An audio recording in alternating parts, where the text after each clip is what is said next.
জীবনে কাম ছাড়া কোনো কিছুই দেখে না। জীবনে প্রচুর পরিমাণে কাজ করতে হবে। কাজ করতে, করতে হাঁপায়া, হাঁপায়া যাইতে, যাইতে নিঃশ্বাস বন্ধ হয়ে যে যাবে, তারপরেও কাজ জীবন থেকে যাবে না।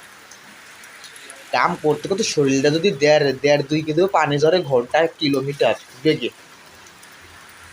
অসুবিধা নাই। যেই পরিমাণে বৃষ্টি শুরু হইছে, আরম্ভ হইছে, সব বৃষ্টি, ঠান্ডা, শীতল আবহাওয়া শরীরটাকে একেবারে কোমলের মতো পুষ্প ঠান্ডা করে দিবে। এসির প্রয়োজন হবে না। আমি বৃষ্টির কথা বলতেছি ভাইয়া।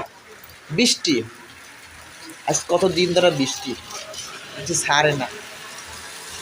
আমার যদি একটা বউ থাকতো, তাইলে এই বৃষ্টির যে আনন্দ উপভোগ করতাম। দেখছো বৃষ্টির শব্দটা দেখছো?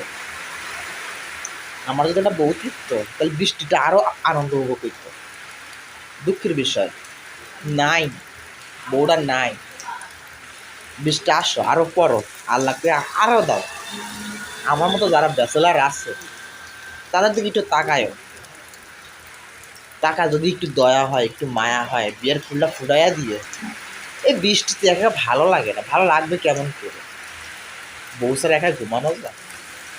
হ্যাঁ, প্রেমিক ছাড়া কিছু জমে এই পৃথিবীতে? জোড়া ছাড়া কোনো কিছু ভালো লাগে? এক এক কোনো কিছু ভালো লাগে। এই যে বৃষ্টি যেই পরিমাণ হইতেছে, আজকে যদি আমার যদি ভালোবাসার মানুষ থাকতো, বউ থাকতো, হোক বয়স্ক, হোক বয়সের নিচে বা বৃদ্ধা, যেটাই হোক, তার বৃষ্টির যে আনন্দ উপভোগটা করতাম, বৃষ্টির মধ্যে একটু ভিজতাম, আর কি করতাম।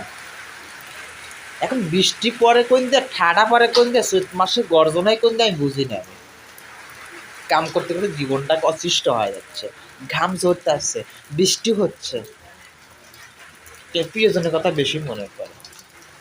বৃষ্টি আল্লাহ আরও দেয়। বৃষ্টি যেই পরিমাণ দিতেছে, এবার ৮-১০ দিন হয়েছে, আরও ৮-১০ দিন দিতে হবে। আমার মতো ব্যাচেলারদের জীবনে এইগুলো আফসোস ছাড়া, কষ্ট ছাড়া কোনো কিছু করার ধরো নাই। আমরা আপসেটই করি, দুঃখই প্রকাশ করি। কি করব? জীবনে যদি কপালে যদি সুখ না থাকে, এটা তো কপালের দোষ, এটা ভাগ্যের বদনসিব খারাপ। হ্যাঁ।